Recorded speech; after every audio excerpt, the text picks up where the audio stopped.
All right, let's get into it. We're going to explore a thought experiment today.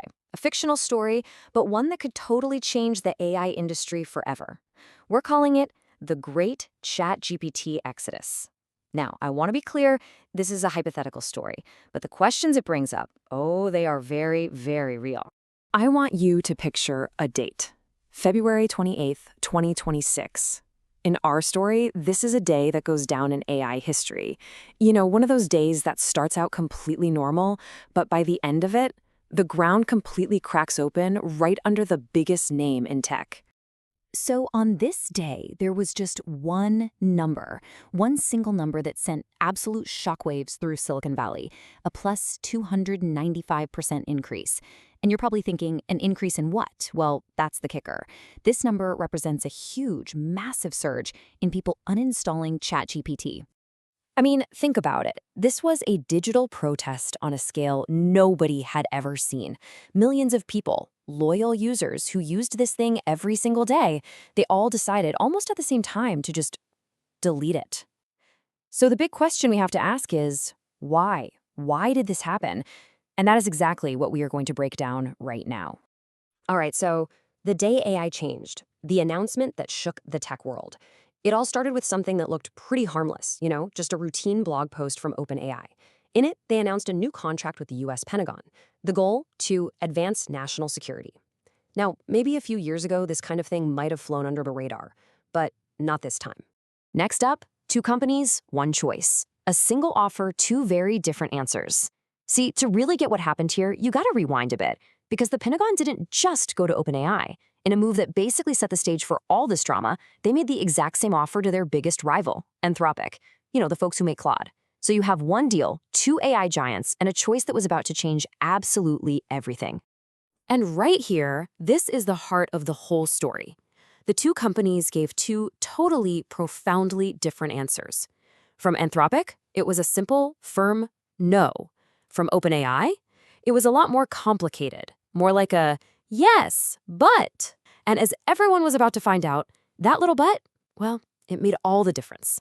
So why the hard no from Anthropic? Well, it all boils down to what they call their red lines. See, they built their entire company on a promise that their AI would never, ever be used for mass surveillance or in fully autonomous weapons.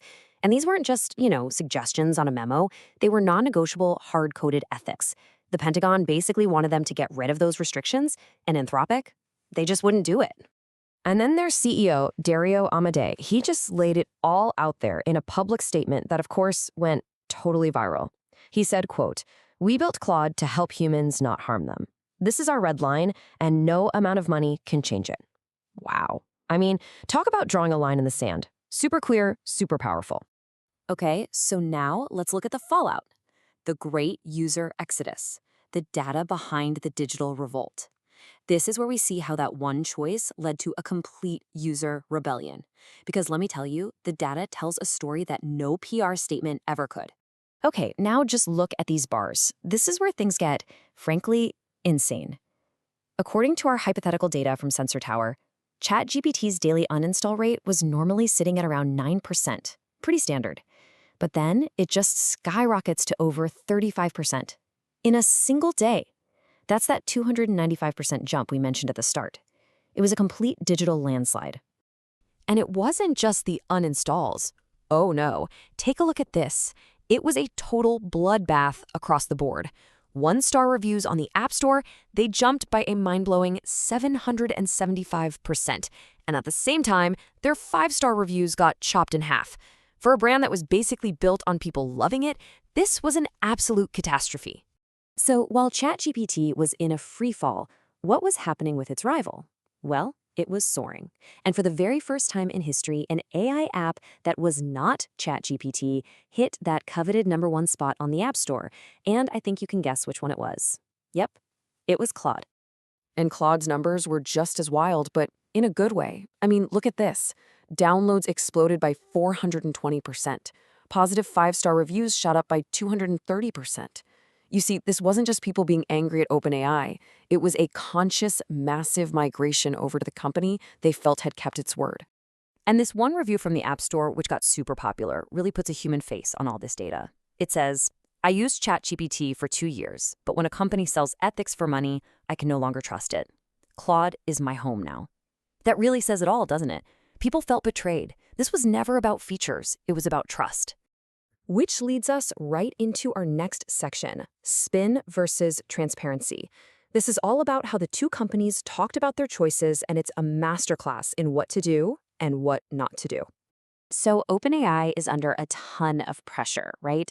Their CEO, Sam Altman, puts out a statement. But there was this one little phrase in it, this one sentence, that didn't just fail to calm the storm, it basically became the lightning rod for it. He said, "We're still committed to our red lines. Our definition of them is just different." Oof. Critics jumped on that immediately.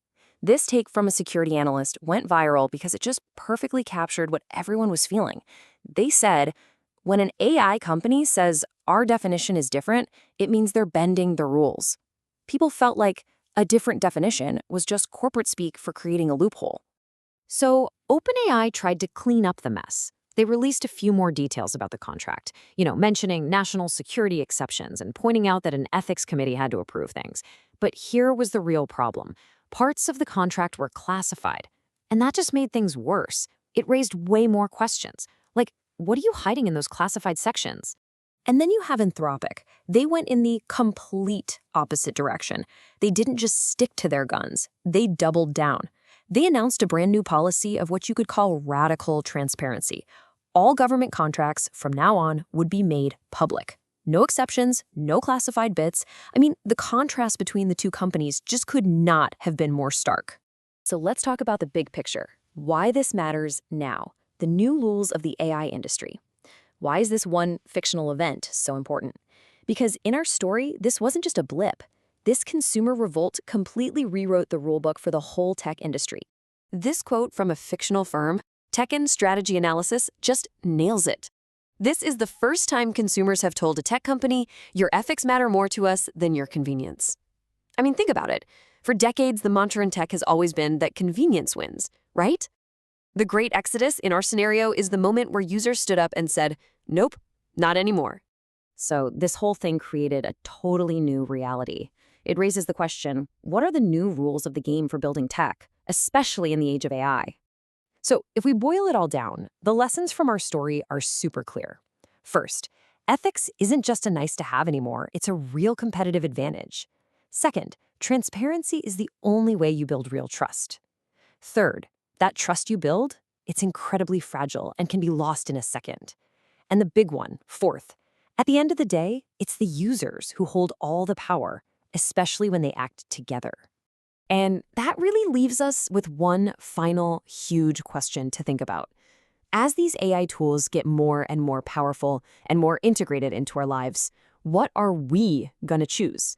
Are we going to go for the most powerful tool, the one with all the bells and whistles? Or are we going to choose the one we actually trust? In our story, the Great Exodus proved that for millions of people, that choice was surprisingly clear.